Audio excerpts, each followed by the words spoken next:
Hello everybody and welcome back to my channel. If you're new here, my name is Tiffany. I am the esoteric model. I am a retired professional model turned waist shower. I am a Reiki practitioner, tarot reader, you name it, I probably dabble in it. Today I thought we would start this journey off with some of the basics when it comes to awakening. Currently, we are in the biggest mass awakening that human history has ever seen.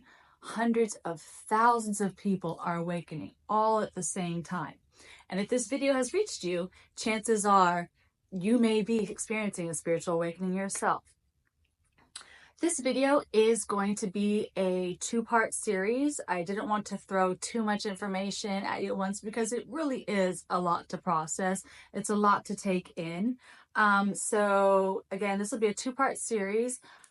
We're going to touch on, over the course of these two videos, we'll go ahead and touch on the process of spiritual awakening, what actually triggers it, what you can expect, as well as some tips for getting through it all, because again, it can be, it's exciting, it's fun, you're learning new things, but also we are faced with having to surrender to the universe, surrender to an ego death. It's a combination of things, and with all this new information coming in, it really truly can be overwhelming. That's just the fact of the matter. But first, let's break down what it means to spiritually awaken. Essentially, you begin to start to view things. The way I'll explain this is you start to kind of view things from a kind of backwards point of view. And by that, I mean, you begin to deconstruct all of your programming, things that we were taught growing up. We begin to see things from kind of an opposite point of view. Things we used to believe start to not add up. And then this eventually leads to us unpacking and reworking everything we thought we knew about everything we were taught as a child growing up. Just reworking. I'll be very honest with you, we begin to realize that everything we were taught as a child was a lie. We were taught who to be, how to act, who we were. And when we start to awaken, we realize none of that shit was true. None of it. We are not, we start to learn who we truly are. But we'll go ahead and touch more on that later. As far as going back to looking at things from a backwards point of view, we can utilize the terms asleep and awake to kind of help us understand what's really going on during a spiritual awakening. We can look at it like this. Life is like a dream. It's like a dream, and everybody starts out asleep. We start out with, when we incarnate into this life, we start out with a clean slate.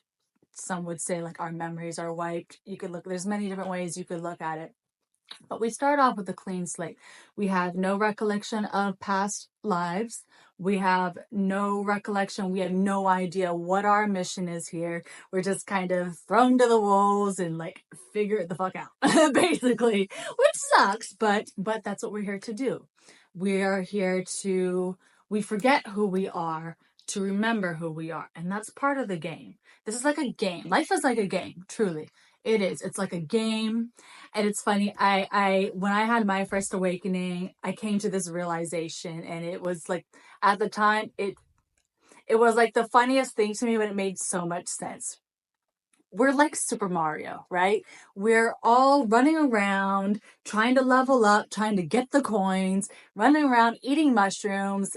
Not that I'm condoning it, but I will say in my personal spiritual practice, it has helped me so much to open up to these different concepts and learn how to be non-judgmental, so on and so forth. So if that's your thing, you'll understand, you get it. Again, not that I'm condoning it, but like, it is kind of funny how it correlates. in Super Mario, you're just trying to level up, to graduate, to, move up in life, climb the ladder. And it's a game. Life is a game, and you want to beat the game. So there's that. So again, there comes a point in life where things start to not add up. We start to realize all these things we used to believe are just not making sense. We're finding discrepancies. We're finding out new information that sounds crazy, but the things we were taught are just not aligning with what we are seeing in our reality. A great example of this is religion. One of the things that come with spiritual awakening, a very big part, is people start pulling out of religion. Not everyone, but people start pulling out of religion and deconstructing their religious beliefs because, again, it's archaic. It just does not fit with society today and with what we see in reality today. And people just start revamping,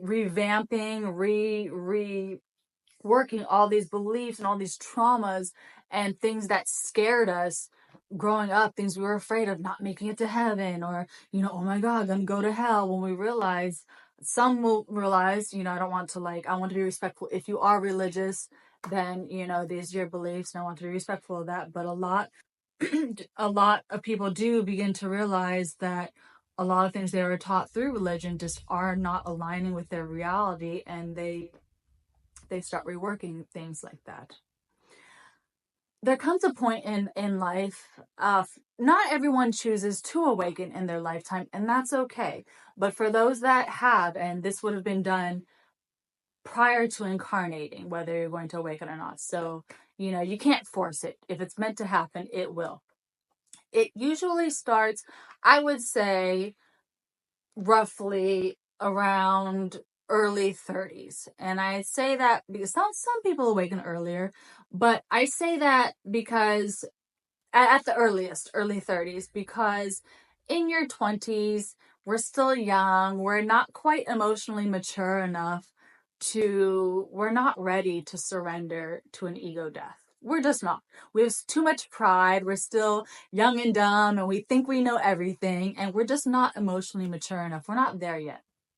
So that's why I say it usually happens in early 30s. And it usually happens, it's triggered by a very, very traumatic event. Essentially, you go through so many traumas and uh, so many things that are just devastating and break you. And it has to get to the point where you're tired of suffering.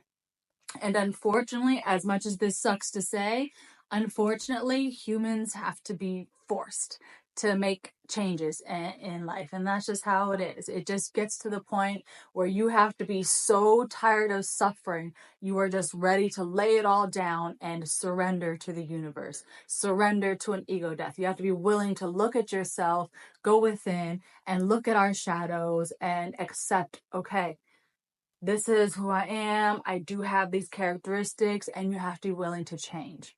So the third point I want to bring up when it comes to a spiritual awakening is we had kind of touched on surrendering and the ego death and reworking everything we thought we knew about everything. We touched on surrendering and replacing old beliefs with new truths.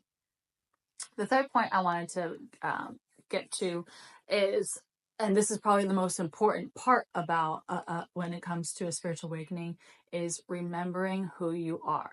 Now, a spiritual awakening is a combination of things. It's not just reworking all the things you thought you knew and your childhood, all the programming and everything that we were told to believe, and things we were told who we are and who we were taught to be, and just breaking out of that, breaking out of the matrix. That you hear that all the time.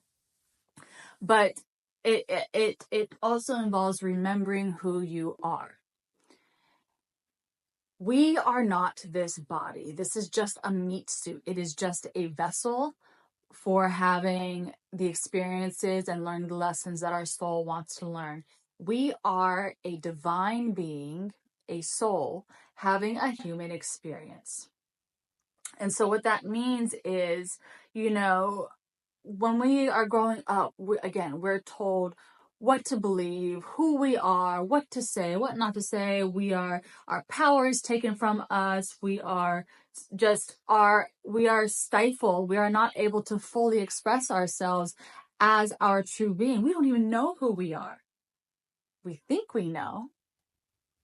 We think we know who we are. Like when I thought, oh, I'm Tiffany. No. We're not. I'm not. This is just I'm Tiffany for this lifetime. This is my meat suit. This is my, what I have chosen for this lifetime, this incarnation. But it's not who we are. On a soul level, we are so much more expansive, we are so much more than just this fragment. We are, again, like I said, we are a soul having a human experience.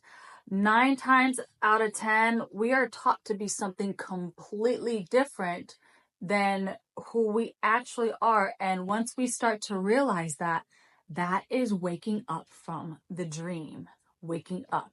That is, you come to this realization that I'm not who they told me to be. I'm so much more creative, and this, they put us in school and want us to be worker bees, and this, and you start to realize this is not what life is about. Life is not about eat, sleep, work, go to work, slave away, go to bed, get up, do it all over again. That's not what life is about.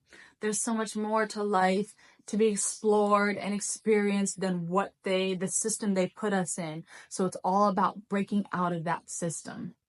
But ultimately, it starts with remembering who you are. Remembering and going against the grain and realizing I am not what they told me to be, So there is that. Ultimately, it's just about expanding our consciousness, our awareness, what we know to be truth and not what we were taught to believe. There's one little point I want to touch on very quickly, and then we'll kind of wrap this up. So the last part that I wanted to kind of briefly touch on is the dark night of the soul.